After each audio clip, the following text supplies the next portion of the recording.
So today we're going to repair a chip in a window. Now I'm going to use this windshield repair kit by RainX, and the window is actually on the house. So there's a little chip in a piece of glass on a basement window, but this is actually meant for a car windshield. So I'm going to try it out and see how it works. And you could use it on a windshield just fine, but I wanted to try it out and see how it goes. So let's give it a try. So this windshield repair kit, it comes in a kit. It's got the resin, it's got little suction cups and a little channel that you put the resin in. And it's meant for cracks, bullseyes, stars, chips, anything like that.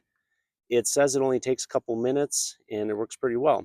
Supposedly, here's a picture of a before and an after. So we'll see if that actually looks like what it ends up with.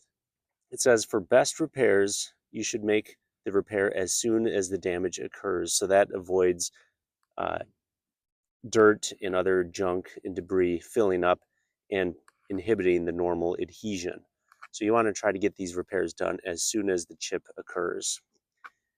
This cures in direct sunlight, so try to make the repairs in shade and then expose it to direct sunlight.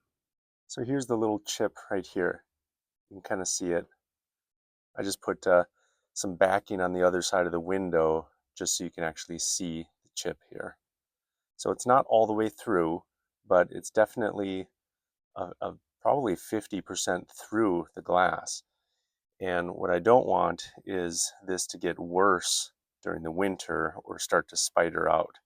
So this is a chip that may have happened with a lawnmower or something, a piece of a rock just kind of chipped this glass here.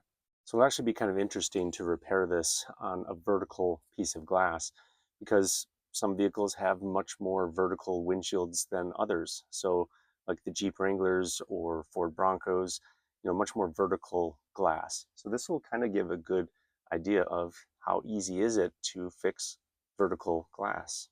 Step one is to clear away any sort of debris that might be in there with a razor blade. So you want to get rid of any sort of excess chunks of glass that might be in there. So this kit comes with a razor blade, which is nice. So this is a pretty clean chip. There's not much debris in there at all. The next step is to apply this sort of suction cup device with the center circled right over the divot or right over where that chip is. You want to make sure it's nice and secure. So that looks good. You can see that this is centered now. The chip is directly in the center. Now the process is this suction cup device, and then you screw this little resin chamber where you drip the resin inside, and then you put this pressure driver in there, and that forces, with pressure, the resin into the crack. We're going to thread this on so this tip has pressure right up against the crack. You can see it's making contact with the glass to create a seal, but it's not too tight because you don't want to change the curvature of the glass. Next, we drip in some of the resin into here, and it says about 3 to 5 drops depending on the severity of the crack. Next, we thread this driver in. Okay, so we have this threaded in. We're going to go check from the inside to make sure that we're actually getting decent contact and that the resin is actually filling into the crack. Okay, it looks like we do have contact there on that chip, and it looks like resin is filling into that void of the chip. So you can see that that little cup has a good adhesion against the glass. It says to have this go in and out a few times to make sure that you're pushing away any sort of air bubbles that might be in the tiny little spider cracks coming from that original chip. So that's how you fill a larger chip with a bunch of spider cracks. You keep doing this until that is filled up and you push out all the air. Now you might be wondering, how do you get rid of long cracks? So here's an example of a long crack. You fill it with resin and then you put these little strips that come included. and you put those strips on there and then allow it to cure in the sun, and then you can scrape off any sort of excess resin with the razor blade. So you do all that in the shade, and then you expose it to sun to let it cure, and then you can scrape away any extra. So that's how you do long cracks. There's a lot more resin in here than what I needed, so this could be used for multiple different cracks or chips in the windshield. So that's really good.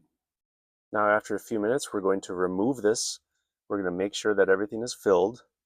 We're going to scrape away any sort of excess resin, and then we're going to apply a curing strip onto there. And the curing strip is just one of these pieces of plastic, and you just lay it on there. You don't have to push it in there at all.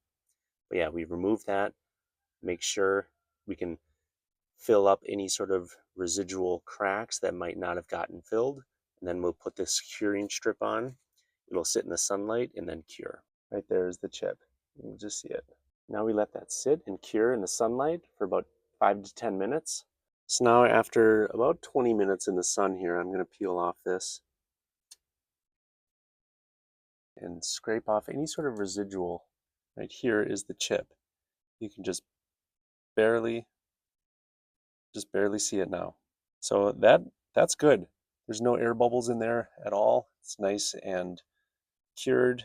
I'm going to hold on to this kit and keep using it for any sort of chips or cracks that I might get in the windshield. It's actually really pretty nice, easy to use, and I like it. So if you like this video, go ahead and subscribe, share it with anyone else who might have a chipped windshield or whatever, looking to repair something like that. And I'll put a link in the description below of the kit that I used. Thanks a lot for watching. Catch you next time. Bye.